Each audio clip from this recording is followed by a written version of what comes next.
Assalamualaikum warahmatullahi wabarakatuh. Alhamdulillahilladzi arsala rasulahu bil huda wa dinil haq liyuzhirahu 'alad dini kullihi wa kafa billahi shahida.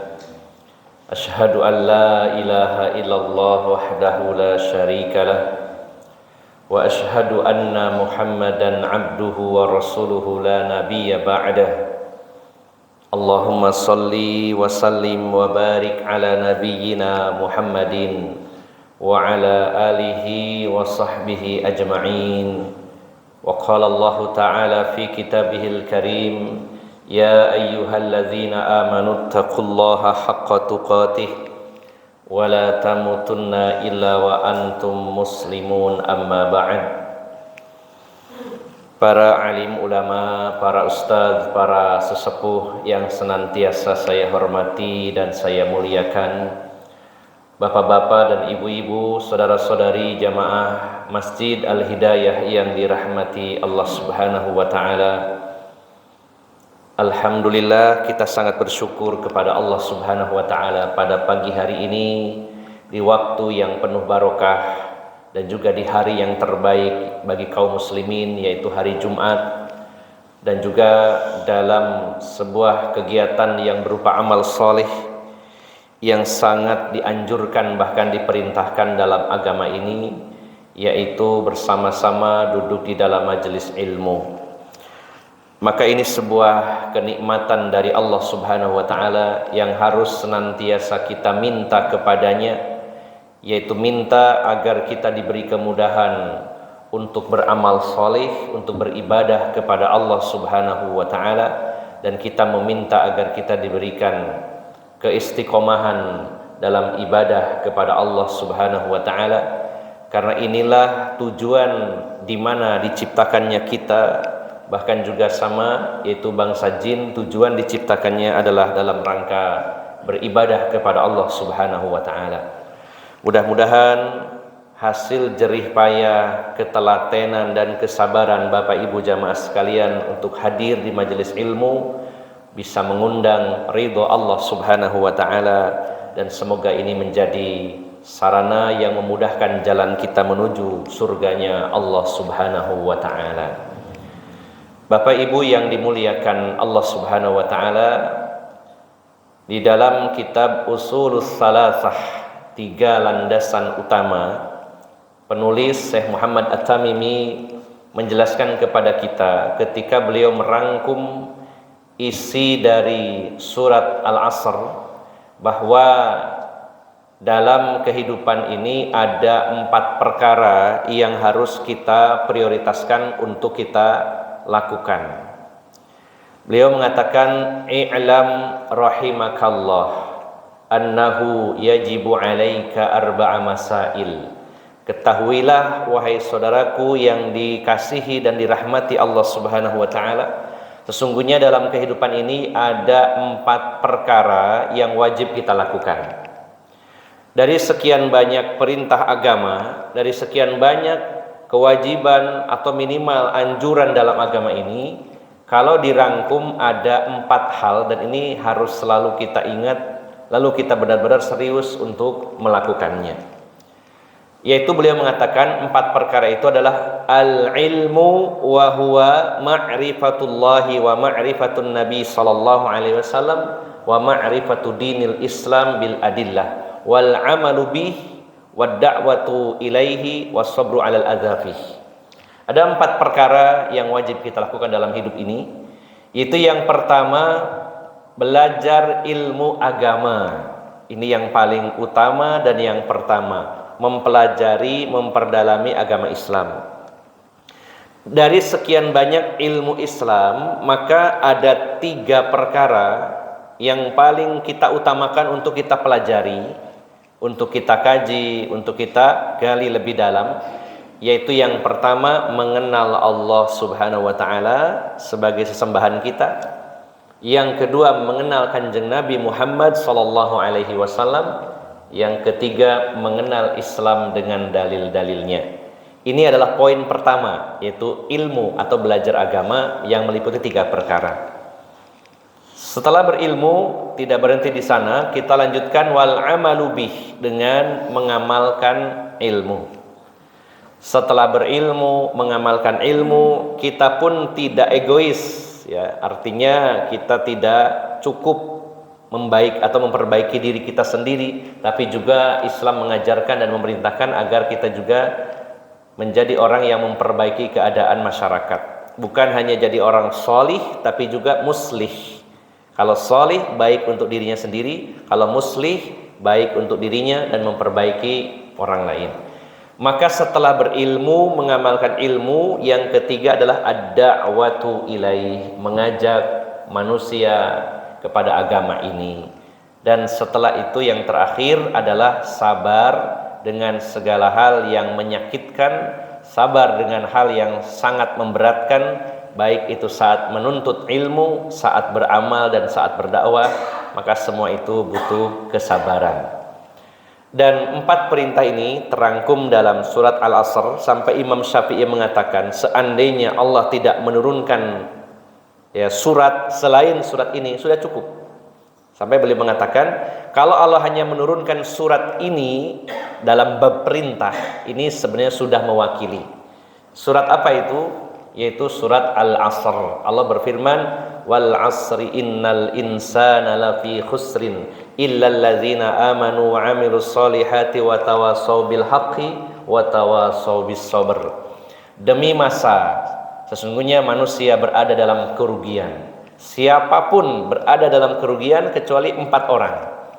Yang pertama, illal ladzina amanu, orang-orang yang beriman, dan dasar iman adalah dengan pengetahuan agama, dengan ilmu. Setelah beriman, berilmu, wa amilus solihat, beramal saleh. Lalu yang ketiga, wa tawasaw bil haqq, saling nasihat menasehati di dalam kebaikan, dalam kebenaran. Ini adalah dakwah. Wa tawasaw bis sabr, dan saling nasihat menasehati di dalam kesabaran. Iman atau ilmu, kemudian amal soleh, kemudian dakwah dan bersabar.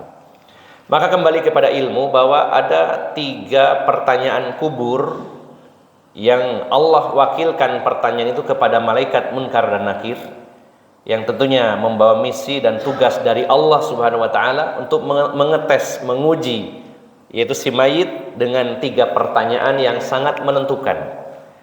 Jika lolos dari 3 pertanyaan ini, di mana si mayit bisa menjawab dengan tegas, lugas, dan benar, maka dia akan menjalani proses setelahnya jauh lebih mudah. Siapa yang tidak lolos dari tes di alam kubur ini, maka setelahnya proses-proses itu akan rumit, sangat berat, dan sangat sulit bagi orang tersebut. Sampai Rasulullah mengatakan, innal qabra awwalu manzilin min manazilil akhirah. Sesungguhnya alam kubur adalah persinggahan pertama di alam akhirat. Lalu Rasulullah menyatakan, faman naja minhu fama ba'dahu aisaru minhu. Siapa yang lolos selamat di alam kubur, di persinggahan pertama ini, maka yang setelahnya lebih mudah lagi. Wa man lam yanju minhu fama ba'dahu asyaddu minhu. Siapa yang tidak lolos di alam kubur, maka yang setelahnya akan jauh lebih berat. Dan Allah memberikan ujian, pertanyaan di alam kubur ini bukan perkara remeh. Tidak semua orang diberi kemampuan bisa menjawabnya. Bukan perkara, wah ini soalnya pendek, jawabannya pendek, siapapun bisa menjawab. Tidak seperti itu, karena semua tergantung dari kehendak Allah, apakah orang itu diberi kemampuan atau tidak untuk menjawabnya. Karena di dunia saja banyak orang yang tidak bisa berbicara. Kalau Allah berkehendak orang ini bisa bicara, bisa bicara. Kalau tidak bisa, tidak bisa. Ada orang yang ditakdirkan tunawicara, tidak bisa ngomong. Maka ini sebuah nikmat dari Allah. Allah menyatakan allamahul bayan. Ketika Allah berfirman dalam surat Ar-Rahman, allamal Qur'an, allamahul bayan. Allah yang mengajarkan al-bayan, bisa berbicara. Maka ketika Allah tidak memberi kemampuan bicara, tidak mampu. Mungkin tunawicara, atau mungkin orang yang bicaranya tidak jelas sehingga orang lain susah memahaminya, atau bahkan di momen tertentu seseorang yang bisa bicara dalam kondisi tertekan, dalam kondisi grogi, dalam kondisi takut, dia seolah-olah kehilangan kemampuan untuk berbicara, hanya ngejer saja orang. Padahal orang ini bisa bicara, tapi ketika Allah menjadikan dia tidak bisa bicara, saat itu juga tidak bisa bicara. Maka di alam kubur, jangan pernah kita berpikir, soalnya cuma 3, masih beratan soalnya UNAS anak SD, soalnya berapa puluh itu. Kalau Ebtanas atau UNAS itu anak SD, SMP, SMA, soalnya banyak. Lalu kita berpikir bahwa soalnya di alam kubur cuma 3, man rabbuka, wa man nabiyuka, wa ma dinuka. Siapa Tuhanmu, siapa nabimu, apa agamamu? Seolah-olah kita terkesannya bagi kita adalah pendek, mudah. Tapi ingat Bapak Ibu jamaah sekalian, orang yang bisa menjawab dan tidak itu tergantung Allah memberi kemampuan bicara atau tidak. Lalu bagaimana supaya Allah memberikan kemudahan dan kemampuan kita menjawab pertanyaan tersebut? Maka saat ini sebelum kita masuk liang lahat, sebelum masuk alam kubur, kita harus serius bersungguh-sungguh mempelajari 3 pertanyaan tadi. Yang pertama, ma'rifatullah, mengenal Allah Subhanahu wa taala. Yang soal kedua, ma'rifatun Nabi sallallahu alaihi wasallam, mengenal Rasulullah sallallahu alaihi wasallam. Dan yang ketiga, ma'rifatu dinil islami bil adillah, mengenal agama Islam beserta dalil-dalilnya. Maka pertemuan yang terakhir kita membahas tentang kehebatan Islam. Ini bagian dari pengetahuan kita tentang Islam. Ini bukan sekedar pengajian Bapak Ibu jamaah sekalian, mudah-mudahan ya, saya berharap kepada Allah semoga saya dan panjenengan dengan mempelajari tentang kehebatan Islam, ini bagian upaya kita supaya ma'rifatu dinil Islam, mengenal agama Islam, sehingga mudah-mudahan kita dengan tegas dan lugas bisa menjawab pertanyaan yang ketiga di alam kubur tentang Islam. Maka pada pertemuan yang lalu kita sudah membahas di bagian pertama, saya kutip dari kitab Fadlul Islam, keutamaan atau kehebatan Islam. Pada pertemuan yang lalu sudah kita bahas bahwa Islam dengan makna yang khusus yang sekarang yang dimaksud Islam adalah agama yang dibawa, diajarkan, disampaikan oleh Rasulullah Muhammad sallallahu alaihi wasallam. Dan seorang muslim artinya pemeluk agama yang dibawa oleh Rasulullah Muhammad sallallahu alaihi wasallam.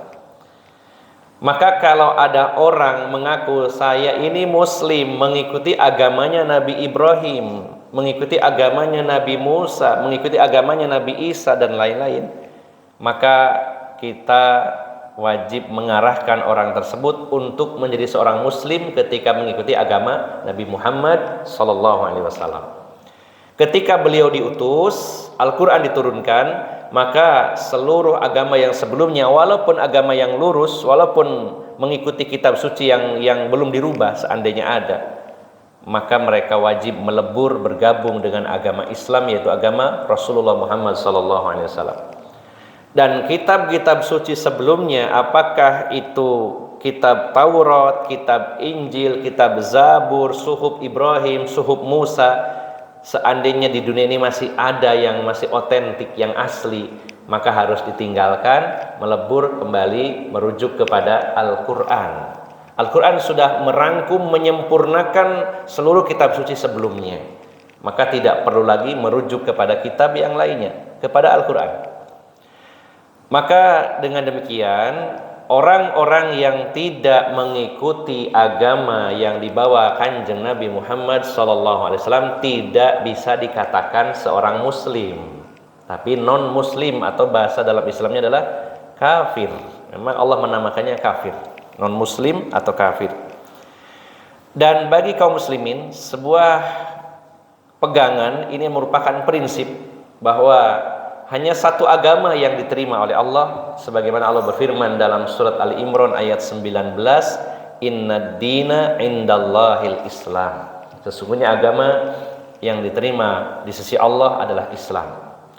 Dan dalam surat yang sama, Ali Imran ayat 85, Allah berfirman, wa may yabtaghi ghairal islami dina fala yuqbala minhu wa huwa fil akhirati minal khasirin.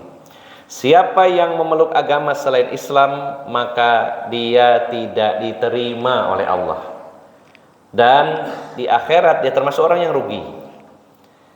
Jadi dalam Islam, kita sebagai pemeluknya, sebagai umat Islam, umat atau kaum muslimin, harus memang wajib, bahkan ya, wajib bersikap eksklusif.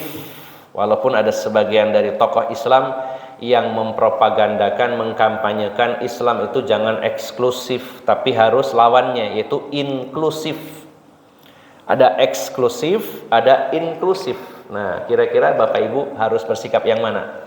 Ketika kita beragama Islam, pilih mana? Yang pertama eksklusif, bahwa kita menyatakan Islam yang benar, yang lain salah. Itu eksklusif namanya. Atau inklusif, mengatakan bahwa bisa jadi ada yang benar agama lain dan Islam bisa jadi ada yang salah. Tidak boleh eksklusif, harus inklusif. Nah, kira-kira Bapak Ibu selama ini bersikap eksklusif atau inklusif? Mana Pak? Kalau eksklusif berarti spesial. Pokoknya yang benar Islam, yang lain salah. Itu eksklusif. Atau yang kedua, ya, semua agama benar, atau bisa jadi yang lain-lain itu benar, yang Islam ada yang salah. Nah, kira-kira yang mana Pak yang selama ini Bapak Ibu? Yang pertama apa yang kedua? Apakah lalu ada orang mengatakan, wah panjenengan tuh egois, merasa benar? Lah, kita merasa benarnya bukan merasa benar diri kita. Islam yang benar gitu, bukan diri kitanya. Kita dilarang merasa paling benar, tapi ketika ini bicara agama, ditanya mana agama yang benar, kita jawab Islam. Kalau mengatakan semua agama benar, kalau begitu di rolling aja agamanya. Hari ini, minggu ini Islam, minggu depannya agama Kristen, karena benar juga gitu. Nah, nanti bulan depannya lagi Hindu, Buddha dan seterusnya. Nah, kalau kita mau bertanya kepada seluruh pemeluk agama selain Islam, tanya kepadanya, kenapa panjenengan milih Kristen? Pasti jawabannya, oh, karena ini yang menurut saya ini yang benar. Nggak mungkin dia jawab semuanya benar. Kalau semuanya benar, monggo masuk Islam gitu. Nah, pemeluk agama lain saja bersikap eksklusif pasti. Ya, kecap itu nggak ada nomor 2, nomor 1. Yang beragama Kristen mengatakan agama Kristen yang benar, yang lain itu malah mereka mengatakan domba-domba yang sesat, seperti panjenengan itu dikatakan domba-domba yang sesat. Itu hak, itu mereka mengatakan begitu dalam kitab sucinya. Pemeluk agama Hindu, kalau ditanya kok jenengan milih Hindu, kenapa? Ya menurut saya Hindulah yang benar, yang lain salah. Kalau bicara baik, semua agama baik, semua agama mengajarkan kebaikan, walaupun Islam yang paling sempurna ajaran kebaikannya. Tapi kalau bicara benar, tidak semua agama benar. Ini harus kita pegang, Pak. Kalau kita menganggap bahwa ada agama lain yang benar, ini berarti meragukan kebenaran Islam. Biarlah orang lain mengatakan panjenengan kok egois. Iya, kalau dikatakan egois dalam masalah milih agama. Karena panjenengan juga yang beragama lain pasti mengatakan itu benar dan yang lain salah. Kalau mengatakan yang lain benar, pasti jenengan juga goncang agamanya. Maka Bapak Ibu jamaah sekalian, 2 ayat sudah mewakili di pertemuan pertama kemarin bahwa inna dina indallahil Islam. Ini Allah sendiri yang menegaskan. Hanyalah agama Islam yang diterima oleh Allah. Wa may yabtaghi ghairal islami dina fala yuqbala minhu wa huwa fil akhirati minal khasirin. Siapa yang memeluk agama selain Islam, dia tidak diterima dan di akhirat termasuk orang yang rugi. Nah, maka kita lanjutkan Bapak Ibu jamaah sekalian. Di pertemuan pertama berporos pada ayat, yaitu surat Al-Maidah ayat yang ketiga, yaitu ayat terakhir yang diturunkan kepada Rasulullah sallallahu alaihi wasallam, al-yauma akmaltu lakum dinakum wa atmamtu alaikum ni'mati wa raditu lakumul islam madina. Ayat ini ditujukan kepada kaum muslimin, karena ada kata kalian. Lakum di sini adalah kaum muslimin. Pada hari ini telah aku sempurnakan untuk kalian agama kalian, kata Allah. Yang dituju atau objek yang diajak bicara oleh Allah adalah kaum muslimin. Baik kaum muslimin, pada hari ini telah aku sempurnakan untuk kalian agama kalian, dan telah aku sempurnakan nikmatku atas kalian, dan telah aku ridhoi Islam sebagai agama kalian. Maka berikutnya adalah surat Yunus ayat 104. Pada pertemuan ini kita bahas surat Yunus ayat 104. Di mana khitab atau objek yang diajak bicara oleh Allah adalah orang-orang musyrikin, manusia secara umum di luar Islam. Allah berfirman, "Qul ya ayyuhan nasu in kuntum fi syakkim min dini fala a'budu alladhina ta'buduna min dunillah walakin a'budullaha alladhi yatawaffakum." Surat 10, surat Yunus ayat 104. Allah memerintahkan kepada Rasulullah sallallahu alaihi wasallam, "Wahai Muhammad, katakan, ya ayyuhan nas, wahai manusia, jika kalian masih ragu dengan agamaku, yaitu agama Islam, maka aku tidak akan pernah mau menyembah sesembahan selain Allah. Akan tetapi aku hanya menyembah Allah yang akan mewafatkan kalian." Bapak Ibu jamaah sekalian, ditujukan kepada orang-orang yang tidak beriman, "Wahai manusia, kalau kamu ragu dengan agamaku Islam, maka aku tegaskan bahwa aku tetap kenceng, saya hanya menyembah Allah yang akan mewafatkan kalian dan tidak akan pernah saya menyembah sesembahan selain Allah Subhanahu wa taala." Maka Bapak Ibu jamaah sekalian yang dimuliakan Allah Subhanahu wa taala, salah satu kehebatan Islam adalah dalam prinsip ketuhanan. Setiap agama memiliki pondasi, dasar, dan prinsip tentang ketuhanan masing-masing. Misalkan di dalam agama Nasrani yang sudah dirubah oleh Paus, ajarannya bukan sebagaimana ajaran yang disampaikan Nabi Isa alaihissalam, dirubah menjadi agama Trinitas, yaitu tiga adalah satu, satu adalah tiga. Yang tadinya Nabi Isa mengajarkan sesembahan kita hanya Allah saja, dirubah di kemudian hari menjadi tiga unsur, dianggap satu, satu jadi isti tiga, yaitu Tuhan Bapa, kemudian Tuhan Anak, dan Roh Kudus.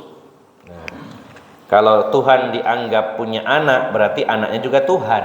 Ya, sebagaimana kucing punya anak, gak mungkin anjing, ya Pak. Kalau dikatakan loh, katanya Tuhan, tapi anak Tuhan, ya sama, dipertuhankan. Namanya juga anak Tuhan, berarti juga Tuhan gitu. Kalau kucing melahirkan juga anaknya kucing, jadi kucing juga. Itu bagi mereka, maka Nabi Isa atau Yesus Kristus adalah Tuhan. Nah, maka ini prinsip ketuhanan. Kemudian mungkin dalam ajaran Hindu contohnya ada prinsip ketuhanan bahwa sesembahannya itu para dewa, tapi ada tiga dewa yang paling diagungkan dan disembah, yaitu Dewa Brahma, kemudian Wisnu, dan Siwa. Ya, Siwa, Dewa Brahma, Wisnu, Siwa. Yang menciptakan itu dewa apa Pak? Saya lupa. Brahma ya. Brahma yang menciptakan, Wisnu yang merawat, memelihara, ya, yang merusak itu Siwa.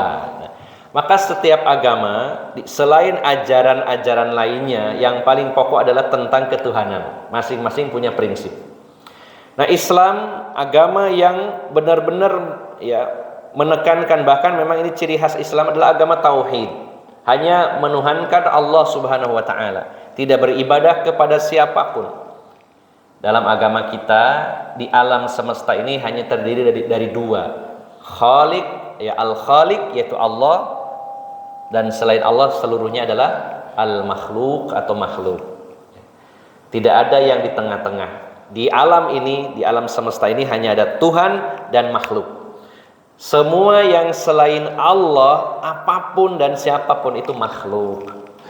Sehebat apapun, apakah itu malaikat, apakah itu bangsa jin, apakah itu iblis, atau alam semesta, ya termasuk di dalamnya ada matahari, rembulan, bumi, dan seterusnya, semuanya itu makhluk. Selain Allah adalah makhluk, dan kita tidak akan pernah menuhankan selain Allah Subhanahu wa taala, karena semuanya adalah makhluk juga seperti kita.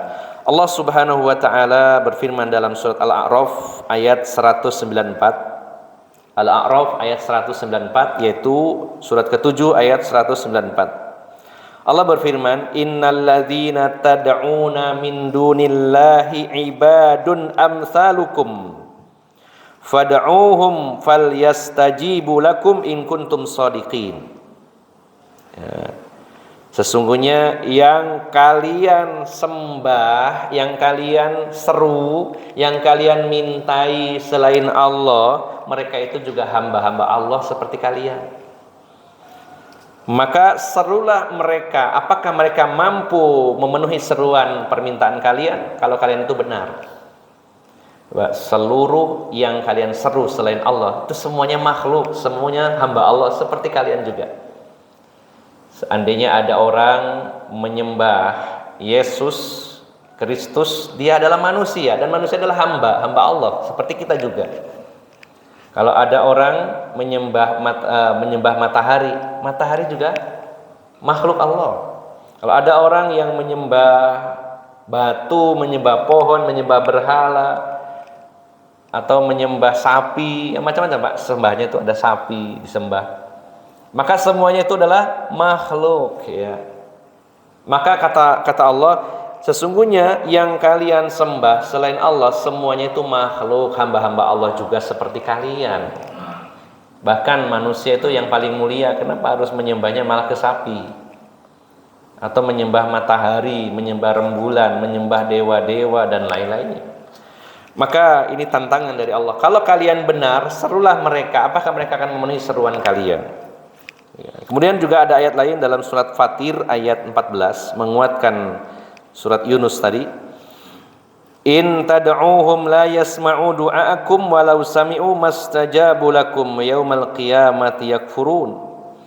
Sesungguhnya yang kalian minta dari sesembahan selain Allah itu, maka mereka tidak bisa mendengar. Kalaupun bisa mendengar, enggak bisa mengabulkan permintaan kamu. Ya. Jadi ada orang beribadah menyembah berhala pada patung, batu, maka dia tidak bisa mendengar, apalagi memberikan sesuatu. Kalaupun ada di antara yang disembah itu bisa mendengar permintaan kalian, dia juga nggak bisa memberi. Ya, dia juga makhluk Allah yang membutuhkan Allah Subhanahu Wa Taala. Bagaimana manusia akan meminta menyembah kepada sapi? Sapi justru di bawah kendali manusia. Dan juga sesembahan lainnya selain Allah Subhanahu wa taala. Maka Bapak Ibu jamaah sekalian, kita bersyukur kepada Allah. Alhamdulillah kita dikenalkan oleh Allah dengan agama Islam yang dibawa Kanjeng Nabi Muhammad SAW. Prinsip ketuhanannya sangat mudah dipahami, simple. Kita hanya menyembah Allah Subhanahu wa taala, satu-satunya sesembahan. Selain Allah semuanya makhluk, tidak layak untuk disembah. Simple sekali, mudah. Sampai Allah menggambarkan seandainya Tuhan di alam semesta itu ada dua saja, jangan banyak, dua saja, maka akan terjadi kekacauan yang sangat besar. Namanya Tuhan, kekuasaannya mutlak, tidak bisa diganggu gugat oleh yang lainnya, tidak bisa disaingi oleh yang lainnya. Kalau Tuhannya dua, sama-sama dua berkuasa, sama-sama dua-duanya itu memiliki kemampuan yang mutlak, tidak jadi alam semesta ini. Coba kalau misalkan kata Tuhan yang pertama, saya putuskan matahari terbit dari timur. Saya Tuhan. Saya berkuasa, nggak boleh ada yang menolak, nggak ada yang bisa menghalangi. Namanya juga Tuhan. Kalau Tuhan bisa dihalangi, belum pantas jadi Tuhan. Kata Tuhan yang kedua, loh saya juga Tuhan, nggak bisa dibatasi. Saya ingin matahari terbit dari selatan. Nggak jadi Pak dunia ini.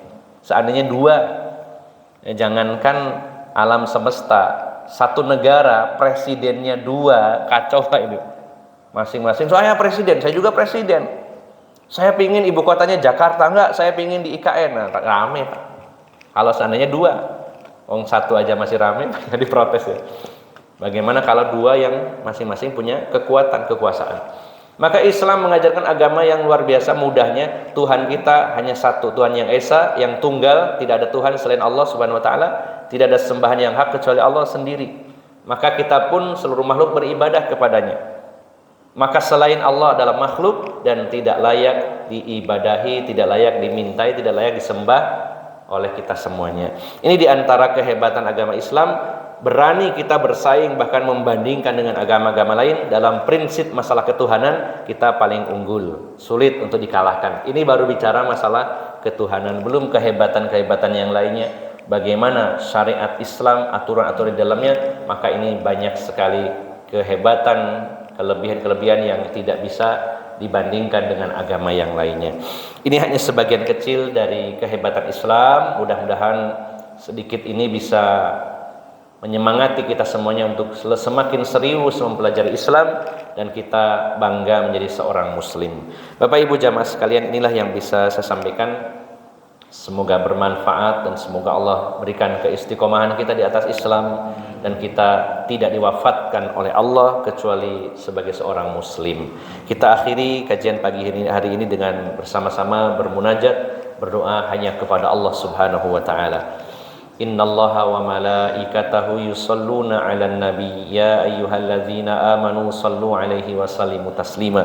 Allahumma salli wa sallim wa barik 'ala nabiyyina Muhammadin walhamdulillahi rabbil alamin. Rabbana ighfir lana dzunubana wa israfana fi amrina wa tsabbit aqdamana wansurna 'alal qaumil kafirin. Rabbana ighfir lana dzunubana wa liwalidayna warhamhuma kama rabbayana shighara. Rabbana ighfir lana wa li ikhwanina alladzina sabaquna bil iman wa la taj'al fi qulubina ghillan lil ladzina amanu rabbana innaka raufur rahim.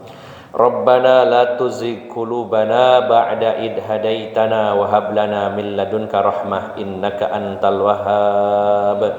Allahumma ya muqallibal qulub tsabbit qulubana ala dinik, ya musarrifal qulub sarrif qulubana ala ta'atik. Allahumma anta rabbuna farzuqnal istiqamah. Allahumma inna nas'aluka salamatan fid din wa afiyatan fil jasad wa ziyadatan fil ilmi wa barakatan fil rizqi wa taubatan qablal maut wa rahmatan indal maut wa maghfiratan ba'dal maut. Allahumma hawwin alaina fi syakaratil maut wan najata minan nar wal afwa indal hisab. Rabbana hab lana min azwajina wa dhurriyyatina qurrata a'yun waj'alna lil muttaqina imama. Allahumma a'inna ala dzikrika wa syukrika wa husni ibadatik. Allahumma inna nas'alukal huda wat tuqa wal afafa wal ghina. Allahumma inna nas'aluka ilman nafi'a wa rizqan thayyiba wa amalan mutaqabbala.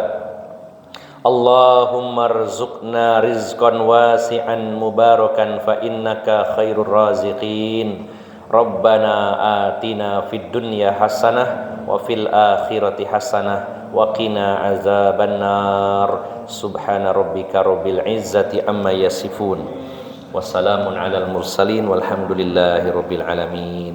Dari awal hingga akhir mohon maaf atas segala kekurangan. Billahi taufiq wal hidayah. Wassalamualaikum warahmatullahi wabarakatuh. Asyhadu an la ilaha